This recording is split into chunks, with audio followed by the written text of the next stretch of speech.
CFE ha desarrollado esta infraestructura por más de 80 años, con trabajo, con esfuerzo, con inversión, y actualmente participa con 158 centrales de generación, con 43.457 megawatts, 110.000 kilómetros de líneas de transmisión, 883.000 kilómetros de redes generales de distribución, casi 4.000 subestaciones y atendemos 47 millones de usuarios. Adelante.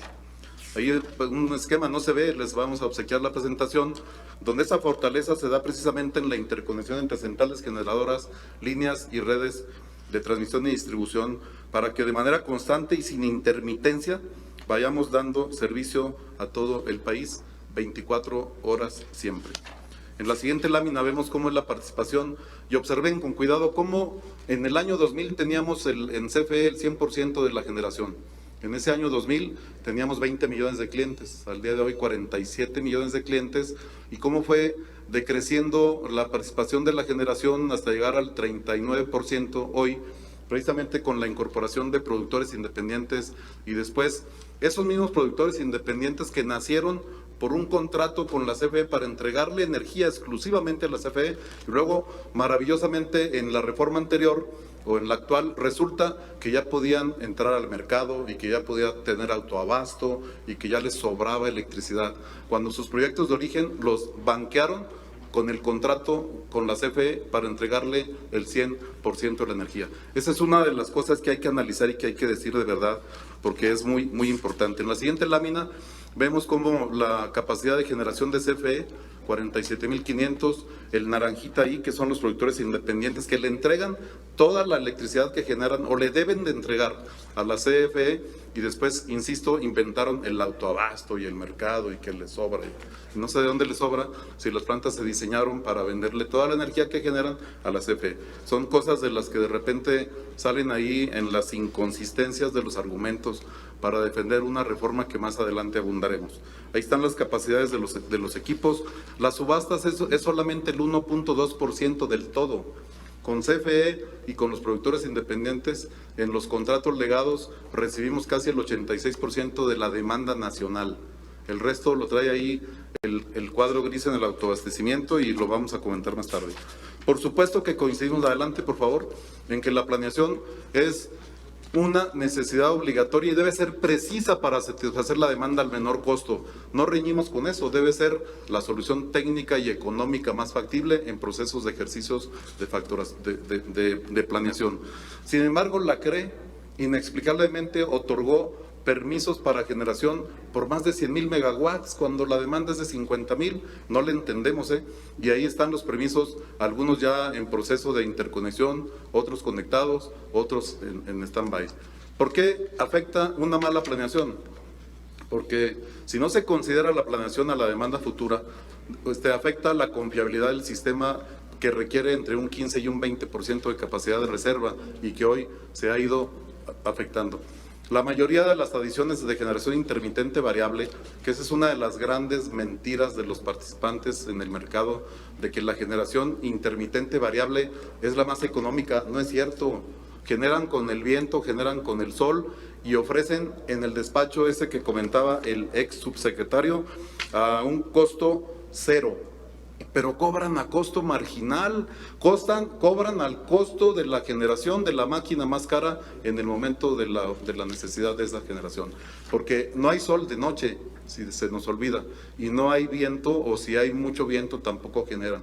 Entonces ahí es muy importante establecer este esquema, porque las tarifas no las determina CFE, toda la historia la ha determinado la Secretaría de Hacienda, hoy las determina la CRE, y la Secretaría de Hacienda determina la tarifa social, que son los 42 millones de usuarios domésticos y más o menos 1,5 millones, 1.800.000 de agricultores.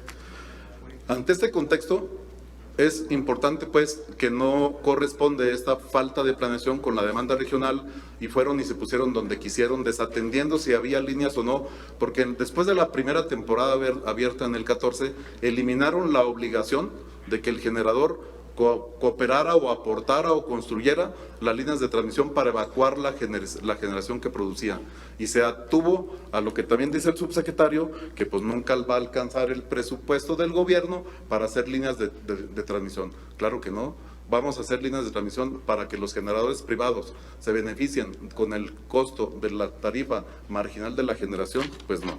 Ahí los eventos, adelante. De diciembre del 28, que se presentó el fenómeno de la balcanización, y en febrero que no hubo gas, adelante, no me voy a entretener ahí, vemos que se determinó precisamente que ante esa apertura de las líneas, adelante, donde ponen la planta donde quieren, independientemente si hay líneas o no, o si hay, van a que se las conectemos o a que se las conecte el SENACE o la CRE en cualquier punto de la red nacional de transmisión que estaba diseñada o está para conectar puntos de larga distancia, y eso se nos olvida, se les olvida.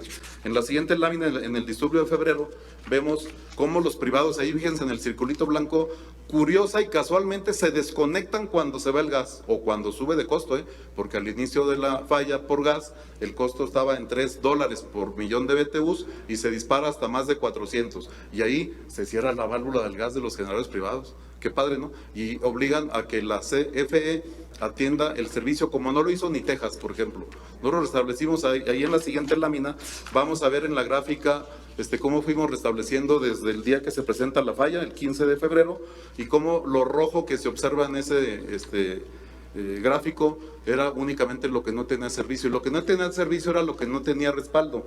Juárez, en Chihuahua, un poquito en Coahuila, un tantito en Nuevo León, y el resto del país no teníamos problemas. Estuvimos rotando carga de diferentes partes para, por ese sistema robusto e integrado, alimentar el servicio a los 47 millones de clientes. Los de autoabasto nos estaban pidiendo que les diéramos energía, cuando se supone que son autoabasto, que no. En la siguiente lámina vemos ahí, pues entonces, que no podemos, adelante, tener la flexibilidad operativa, porque los intermitentes no aportan grado de reserva, no tienen base de generación, y si no hay sol o no hay viento, pues simple y sencillamente se van. Adelante, ahí son, adelante. Ahí vemos la capacidad de respuesta de CFE ante los disturbios, pero podemos ver también cómo la seguridad energética es muy importante para que la autosuficiencia, el abastecimiento continuo a la población garantice el derecho humano a una vida digna, pero sin trucos ni intereses que engañen en el tema de las tarifas reguladas, con el costo marginal, con la tarifa social. CFE debe de tener la participación y renuncia el 54%, porque hoy ya hay productor independiente que le entrega aproximadamente un 30% de la generación. Muchas gracias, a sus órdenes. Gracias, don Guillermo, por esta primera introducción. Recordarle a la audiencia que son 19 foros de Parlamento abierto que están programados. Este es el 7º.